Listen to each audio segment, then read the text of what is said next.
CM సమీక్షకు సంబంధించిన వార్తే కనిపిస్తుంది. నేను చెప్పిన నిర్లక్ష్యమేనా అంటూ కూడా తీవ్ర స్థాయిలో కూడా విరుచుకుపడ్డారైన వర్షాకాల సన్నద్ధతలో సమన్వయ లోపమే ఉంది అంటూ కూడా ఆరోపించారు. ఇక జూన్ 9న వర్షంతో క్యూర్లో రోడ్లపై భారీ వరద, ట్రాఫిక్ జామ్ కూడా ఏర్పడింది.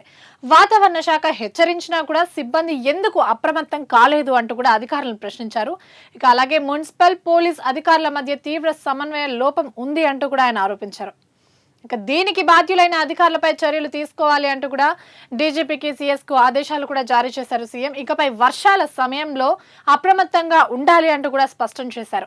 ఇక అధికారులు, పోలీసులు రోడ్లపై ఉండాల్సిందేనంటూ ఆదేశించారు. అవసరమైతే తాను కూడా రోడ్డు మీదకి వస్తానంటూ కూడా స్పష్టం చేశారు. ఇక అలసత్వం ప్రదర్శిస్తే అధికారులపై కఠిన చర్యలకు హెచ్చరికలు జారీ చేసే అవకాశం ఉన్నట్టు కూడా సీఎం తెలిపారు. ఇక చూసుకుంటే సొంత పార్టీ నేతలకే వెన్నుపోటు. ఇక ప్రభుత్వాన్ని అలాగే ముఖ్యమంత్రి రేవంత్ రెడ్డిని ఉద్దేశిస్తూ బీఆర్ఎస్ వర్కింగ్ ప్రెసిడెంట్ కేటీఆర్ చేసిన వ్యాఖ్యలు ఇవి.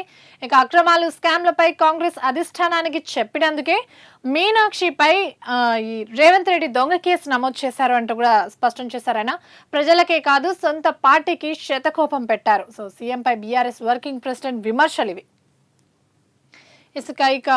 ఇకపై దాడులొద్దు, శాంతి యత్నాలను విఘాతం కలిగించదు.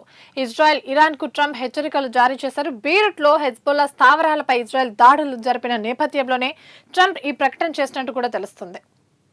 ఇక 5 ఏళ్లలో ద్వైపాక్షిక వాణిజ్యం రెట్టింపు ఇందాక కూడా చూసుకున్నాం. సో ఫ్రాన్స్తో భారత్ ఒప్పందం, ప్రధాని మోదీ అలాగే ఫ్రాన్స్ అధ్యక్షుడు మెక్రాన్ నిర్ణయం. ద్వైపాక్షిక చర్చల్లో 13 అంశాలపై కుదిరిన అంగీకారం. ఇక ఇన్నోవేషన్ కోసం ఉమ్మడిగా రోడ్ మ్యాప్. ఇకపై ఫ్రాన్స్ లోను భారత్ యూపీఐ సేవలు అందే అవకాశం కూడా కనిపిస్తుంది. ఇక సవాళ్లకు పరిష్కారాల భారత్. ఇక మానవ కేంద్రీకృత ఆవిష్కరణలు, సాంకేతికతలపై దృష్టి పెట్టం. నూతన ఆవిష్కరణ అనేది భారతదేశ డిఎన్ఏలోనే ఉంది అంటూ కూడా ప్రధాని మోదీ ఇన్నోవేట్స్ లో చేసిన వ్యాఖ్యలు ఇవి. హక్కుల కోసం కాక్రోచ్ ఉద్యమం మొదలు పెట్టేసింది. సో నీట్ లీకేజీపై కేంద్ర మంత్రి ధర్మేంద్ర ప్రధాన్ రాజీనామా చేయాలి అంటూ కూడా కాక్రోచ్ పార్టీ నిరసనకారులు అయితే డిమాండ్ చేస్తున్నారు. విద్య, పర్యావరణమే దేశ భవిష్యత్ అంటూ కూడా ఆరోపించారు. ఇంకా యువత ఉద్యోగాలు కోల్పోతే ఎవరు జవాబు చెప్పరేంటి అంటూ కూడా ప్రభుత్వాన్ని ప్రశ్నిస్తున్నారు. ఇది ప్రజల ఉద్యమంగా మారాలి అంటూ కూడా స్పష్టం చేశారు. ఇక హైదరాబాద్ లో కాక్రోచ్ జనతా పార్టీ నిరసన ఇది.